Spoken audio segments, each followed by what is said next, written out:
What's happening, Matt Squad? My name's Joe, aka Matt Joe FC. This is my younger brother, Gabriel, but you could call him Gabe. Go ahead and introduce yourself. I'm Gabriel Fant. I'm 15 years old, and I'm in my brother's video.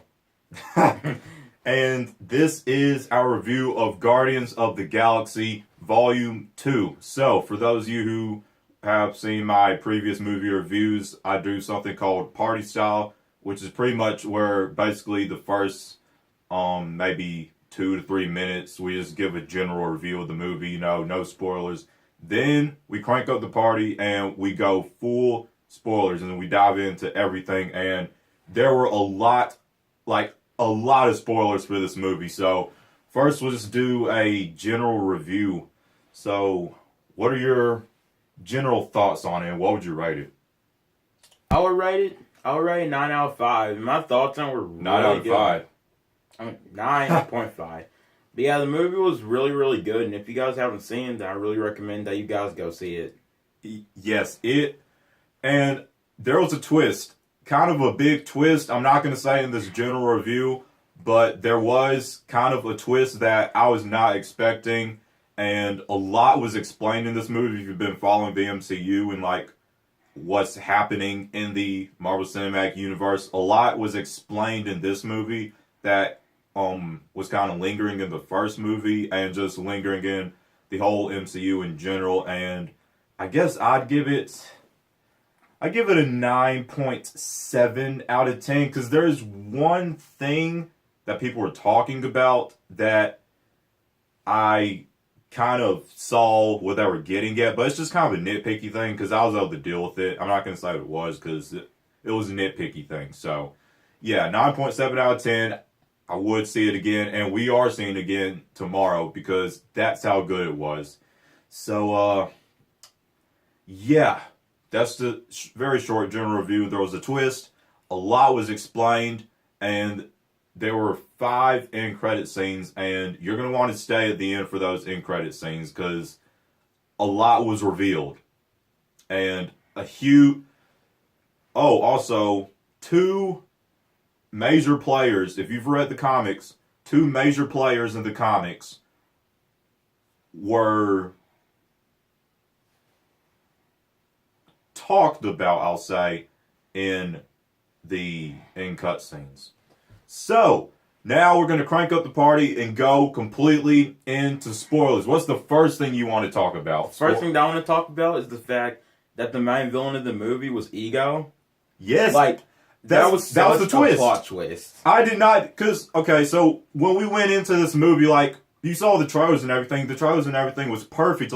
It gave us the inception that Aisha was going to be the main villain, and all we saw of Ego was that part where he said, "I'm your dad, Peter." That's all we saw, and he ended up being the main villain. I did not expect that, and a lot of people were talking about how are we actually going to see him be Ego the Planet? And I love that we got to see that near the end of the movie, at the final fight, when all the rocks and he was his face was all the rocks and stuff. It was the Ego the Planet. We did get to see that, so I am glad about that. And what else? Anything? Are we talking spoilers? Yes, not spoilers. Are we talking end credit scenes? We could just talk about anything now. I want to talk about the fact that the Sovereign are creating Adam Warlock. Yeah, Adam. Oh my God, Adam Warlock. Oh my God. Okay. Oh my God. So, hold up. So, Adam Warlock is a huge player in the comics. He wields the Soul Stone. I'm not sure if he does or not in the MCU. But, yeah. What am I looking for? So, hold up. Right. Yeah. The Infinity Gauntlet. So, Adam Warlock is that golden man right there. And he is a huge player in the comics. He's actually the one who devised the plan to take on Thanos and beat him. And we saw his cocoon. And we were like balls off the wall crazy. Like we were going back crazy in the theater when they showed Adam Warlock's cocoon. Like, oh, I'm dead. I am dead. Guys, I know you do, because it's a lot of you who are subscribed to my channel are superhero fans, so you know how important Adam Warlock is. It was confirmed that he would appear in Guardians of the Galaxy Volume 3. It was not confirmed that he would be in an end credit scene of Volume 2. And it would... Oh my gosh. The Sovereign is building Adam Warlock. What do you want to say about that? I think that is really cool. The only thing that sucks is that he's not going to be in Avengers Infinity War, but... Yeah, because, like I said, in the Infinity War is based off the Infinity Gauntlet, and in the Infinity Gauntlet comic, he's the one who devised the plan to take on Thanos. So, yeah, it kind of sucks that he won't be in it. But one thing I do want to talk about while I just turned to the page is this. So, Nebula has intentions to kill Thanos in the MCU like she did in the comics. And that's actually... Well, she didn't kill him in the comics, but, like, she took the gauntlet and reversed everything that happened. And we now know that, like, that's some of her motivation is to kill Thanos in the MCU. So we could see that, like, kind of comic storyline play out in Infinity War. And the actor who plays Nebula even said she, like, would be interested in something like that happening with her character, like, in the comics. So I'm just not over the fact that we saw Adam Warlock. Like, you should have seen us when Aisha said, like, when she said we're building something. Like, at that moment, we were just waiting for her to say Adam. And then it showed the cocoon, and then she said, I'm going to name him. And when she said Adam, I was dead. Like that movie killed me. It almost killed me. Like, I'm telling you, it is one of the best movies inside of the MCU. Like, oh my. I'm just so dead. Oh my gosh. And The Watcher. Yeah. Guys, it was very short. If you do not know what The Watcher looks like, you might have missed it. It was during Stan Lee's cameo in the movie. Like, it was when Yondu and Rocket Raccoon were, like, going through all the different cliques, I think they were called. And we saw a quick glimpse of Adam Warlock, The Watcher. The Watcher in the MCU. And he looked so good. So good. I want to see if I could find him just because. But, yeah, man. Also, he was in an end credit scene at the end of the movie. Yeah, it was like, I think it was like the fourth end credit scene. Stan Lee was like, telling them more jokes and stuff as they were walking away. And yeah, we saw The Watcher, another good glimpse at here he is. The Watcher is that guy. And yeah, he looked absolutely amazing in the MCU. Oh my. Oh yeah, spoiler alert, Yondu's dead. That sucked. That really did suck. That was one of the saddest deaths in the MCU. People say people don't die in the MCU. Okay, sure. But yeah, that was sad because I really liked Yondu. But I did like that we got to see him get his comic book accurate fin, because his had got blown off by Nebula. So that was all good. And it introduced a lot of people. We got to see Yeah, also we got to see more Howard the Duck. Yes, remember the first one, the end credit scene? And that's always been a thing, is like Howard the Duck is so popular in the Marvel universe and he's in the MCU, so like people were wondering if we were going to see more of him. And it was very short, but we got to see more of Howard the Duck, doing his thing. So that was all good. And what else? well, so I guess we should start talking story wise a little bit. So, uh, like I said, we went in not knowing the plot or anything, and I liked it, and it was good, and like it. I like this one because it.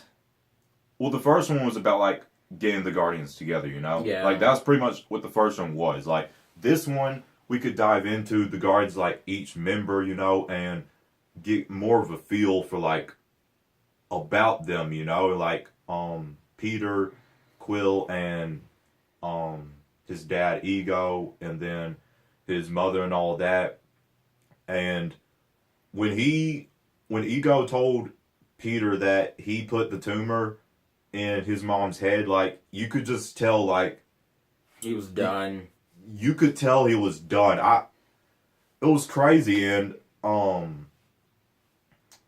was it? It was something near the beginning of the movie. Oh yeah, the little thing that like he planted in the ground, like we saw what that was like later in the film, like how he was planning to basically make every single planet his, like, and that's how like he became the main villain. And I was not expecting that plot twist, and it was a really, really, really epic final battle. Like, it was really good. It was really, really good, and Drax. See, here's the thing about Drax is we all love him, right? And how he's funny and stuff. But there are some people who don't like it. They think like it's a ridiculous amount of humor and stuff. But guys, in the comics, realize, and you all do. I assume you all do.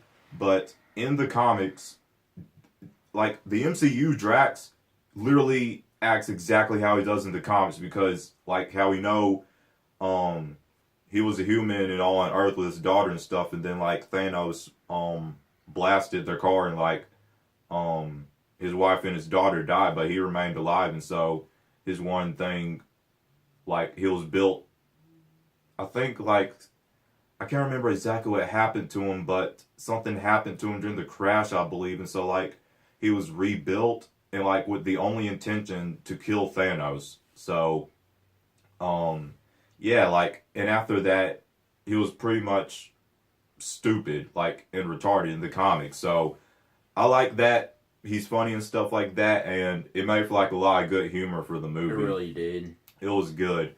And Mantis, I really liked Mantis. What about her? I mean, I like that, because I didn't really know her powers. I just knew that, like, she was important. And, like, it was important that she was going to be in the MCU. So, like, basically her powers was, like, telepathy. Because she could, like, tell, like... She could tell emotions. Yeah, she could, like, tell emotions. And, like, she did that thing when she stuck her hand in the ground and, like... Yeah, and she, like, helps Ego sleep. Yeah, so... It was good seeing Mantis. And she is confirmed for Avengers Infinity War. I believe she's already wrapped filming for... all her stuff that she has to do in the movie, so that was all good. And Peter and Gamora, and I'm actually surprised because I thought, I don't know why, but I guess I was expecting to see them like kiss or something at one scene in the movie, because like in the first one you could already tell like that little thing, and then the second one like Peter was trying to like push it, you know, more and more, but she was just like, it's nothing. But they did put their arms around each other near the end, so. And another thing I want to talk about is how it was visually like beautiful. Like, remember at the beginning, like when they were fighting the giant like monster thing, and like it was roaring, like all those. I don't know if you noticed, but like there was like a lot of colors and weird colors and stuff that was coming from. And also like, happened at the end when they were like burning Yondu. Yeah, like with the Ravager funeral, all the fireworks and stuff. Like the movie in Ego's Planet, like the movie was just visually like stunning and beautiful. Yeah. Like it looked amazing. Like I'd say my favorite for visual stuff is like the part when Gamora was like sitting down and like she stood up and saw that Nebula's coming. Like, you remember that shot? How kind of I don't know how to describe it. Basically, like how the scenery looked, I guess. Like the tinted orange colors and stuff. I really liked that. And like you said, the end with the Ravager funeral, I really liked all the fireworks and vibrant colors and stuff. And guys, if you know this for sure, let us know in the comments because we don't know this for sure. Was that Hela in the end, in one of the end credit scenes? You remember the end credit scene where it showed, and what's the guy's name? Satar? I can't remember his, I feel bad that I now can't remember his name, but you know. It literally looks exactly like Hela. Like, I'm not sure. Like, yeah, leave comments down. Leave comments, but it looks exactly like Hela. It looks like Hela, but it's like it, because we saw how she looked in the trailer for Thor Ragnarok, so like that's how I like see her, but she didn't look exactly like that. And also she's like, well, she's in space, and that means that she might be like some type of, well, that's how she probably destroyed the hammer. Yeah. She might be like someone from space that's really powerful, so she can destroy it. But let us know. But I'm also thinking if it was maybe the original members of the Guardians of the Galaxy, because it was confirmed that the original members of the Guardians of the Galaxy from the comics were going to appear in this movie.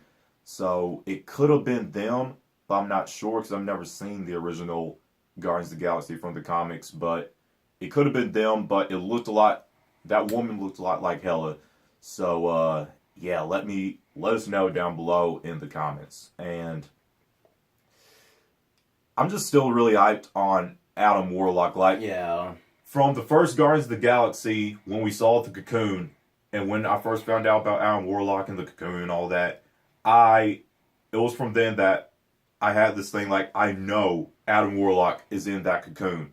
And all the theories have been debunked. Like, it was wrong. He wasn't in it. And if you saw the end credit scene, he has a way more boss cocoon. It's like not even a cocoon, really. It's like a machine. It's like a machine, like type domed thing. Like, it just looked absolutely amazing, and I was not expecting it because it was confirmed that he would make his appearance in Guardians of the Galaxy Volume 3, which he will because we didn't see him. We saw his cocoon, but it's now confirmed that that's his cocoon. So when she said the words Adam, I didn't know what to do. We were like the only ones like doing like we like just gasped and like we're like all that, and like that's all we were doing, and we were like the only ones doing, like, I don't think anyone in our theater had a clue of like how important that scene was. I didn't hear anyone gasp or he's that important. Like, you should gasp. That was a gasp moment. Yeah. That was a gasp. That and The Watcher, those were both gasp moments, but I don't think a lot of people knows The Watcher because, like I said, the scene was very, very short. Like, it just, like, clipped like that because, like, they were trying to, like, hide him, I guess. You could tell, like, they were trying to hide him. Like, they didn't really show face or anything. They just showed the back. Yeah, and then, like, you saw that one scene where, like, The Watcher had noticed Yondu and Rocket fly by, and so, like, he looked up and we saw his face. Like, that one scene, like, it was just, like, a bit of a second, though, but it was enough to know that it was him, and yeah, it was just a really, really good movie. By the way, I just want to let you guys know that the whole movie happened because Rocket Raccoon stole some batteries from the Sovereign, so yeah, that is one thing, like, events that were in the movie led to become those events because Rocket Raccoon stole batteries from the Sovereign after they went back there after fighting the alien. Because the Guardians of the Galaxy were hired by the Sovereign to protect the batteries from that monster thing, and so, of course, Rocket, being the Rocket Raccoon that he is, he had to steal the batteries, and yeah, led to all that. And I do not want... So, we also got to see Groot growing, okay? Because if you guys like Groot, then Teenage Groot, spoiler alert. This movie took place 2 months after the first Guardians of the Galaxy movie. Remember that, okay? So, be 4 more years from this movie until Infinity War happens. So Groot will probably be fully grown by then. So we got to see teenage Groot and like, was he like playing a game or something? Like it was literally like what it reminded me of is like a father telling the son like you need to do this and like the son being like whatever and stuff. That's what that reminded me of because like how Peter walked in and I forgot what he told Groot, but Groot was just like yeah whatever. And also noticed that now like I think all the members of the Guardians of the Galaxy can understand Groot because like when we hear Groot say I am Groot, everyone else just says what is that or like what does that mean? But Rocket, he responds because only Rocket knows what Groot is saying. But now, like, I guess all the members of the galaxy, all the members of the Guardians of the Galaxy, like, can understand him now. I guess. And Baby Groot stole the show. He was really cute. He was cute and adorable. I like that even Taserface, like, he literally said, like, we can't kill him. Like, he's too adorable to die. So, like, I really like that. And that was one of my favorite things about the movie is the Taserface thing because everyone was laughing at him about it. Yeah. even the Sovereign lady was laughing at him. I liked how, because you remember when you saw the Sovereign, like, trying to stop them at the beginning of the movie and all those ships? Like, I liked how it was kind of like a video game thing. And, like, that one guy who was still alive and, like, all the other members of the Sovereign, like, started crowding around him, seeing, like... if he can destroy the ship. Yeah, because, like, her thing is... And that's why she hired the Guardians of the Galaxy to protect the batteries from that alien things, because she doesn't want to risk the life of her people. She would rather risk other people's lives, and she even told the Guardians that in the movie. So, yeah, those were just, like, simulations. And I like that, you know, I mean, some people might have had a problem with it, like, hardcore fans, I guess, like, about the villains being like that, kind of like, how it's kind of silly, I guess you could say that, because, like, they're, like, villains, and, like, it was like a video game type thing, you know? And then, like, how that one lady laughed when, Taserface, like, said his name to her. I didn't have a problem with that, because that's kind of how Guardians of the Galaxy is supposed to be. It's supposed to be, like, a real funny film. That's, like, what they're known for. So, I didn't have a problem with that. Speaking of the Sovereign and the batteries, that's actually the reason why she's creating out Warlock, is because she wants somebody who can destroy the Guardians of the Galaxy, because they stole the batteries. Yeah, that's the thing. In the third Guardians of the Galaxy, when he appears, like, it's going to be weird because she's creating him. Like, in the comics, he was created by humans. In the MCU, he's being created by his own people, the Sovereign, and she has malicious intentions of creating him. She wants him to be the ultimate being to stop the Guardians of the Galaxy, but, like, he's going to have to eventually turn on the Guardian side, so I don't know if he's born, we'll see him, like, trying to stop them and then he'll team with them, or I don't know how that'll work out, but I'm just hyped that we got to see him. Like, I'm not over that, and it'll be a while till I'm over that, and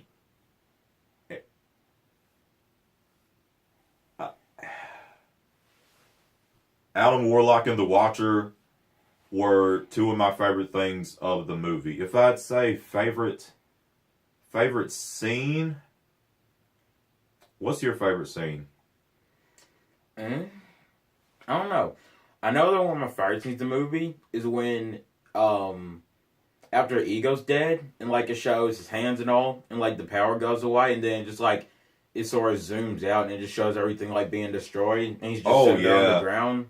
And I thought he was going to die. Okay, and hear me out. I know he's already been confirmed to be in Infinity War, but I forgot about Infinity War. At that moment, all I was thinking about was Guardians of the Galaxy Volume 2, because that's what I was watching, and I thought, like, Peter was going to die, and he didn't, but Yondu did, which sucks. But you know, you're gonna have deaths in battles and stuff. So one thing I do want to talk about though, before I forget, is they really touched down on Nebula and Gamora and how Thanos raised them and stuff in the comics. Because in the comics, Gamora,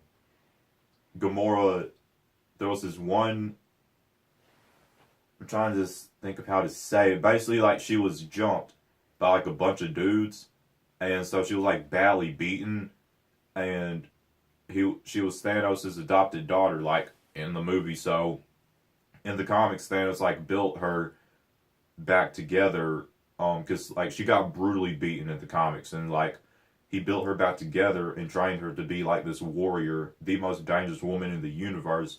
Well, in the MCU, instead, he had Nebula and he had them fight each other and like. Yeah, he had them fight each other, and whoever lost had to get a piece of their body removed and get it replaced with a piece of metal. So that's why in the MCU Nebula, she's pretty much like she has pretty much a metal eye. Her arms made of metal.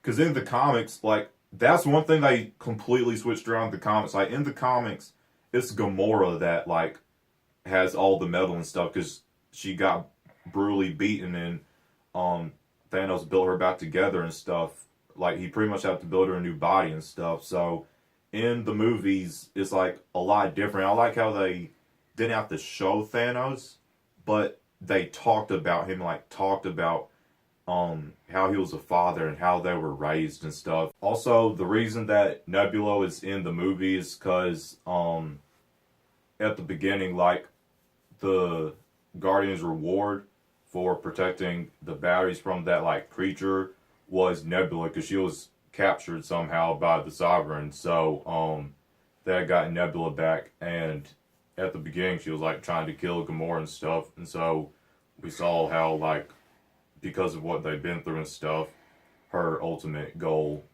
was to kill Thanos. So we could kind of maybe see that work out how we could see like work out in Infinity War how it did in the comics. So yeah, I'd say my favorite scene was the part when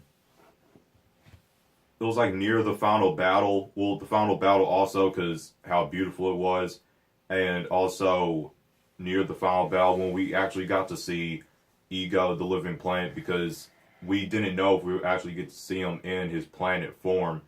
We had saw him in his human form, but we didn't know if we would get to see him in his planet form. But we did for that like short, maybe like 5 to 10 minutes that it was when his face was like all the rocks and stuff.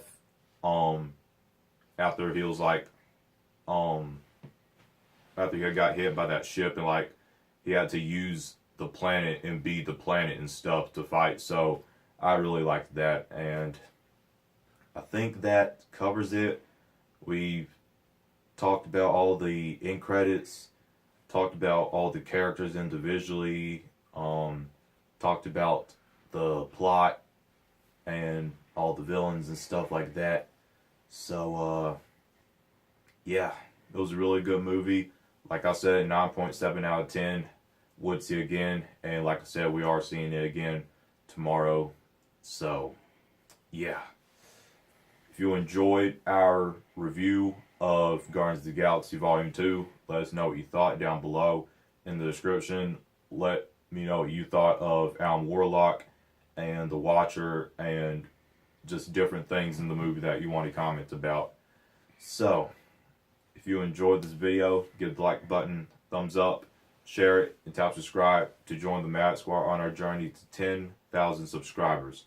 My name's Joe, aka Mad Joe FC, and you're? I'm Gabriel. Gabe. Gabe. Hope you all have a marvelous day, and then you'll crack your knuckles and so. Mad out.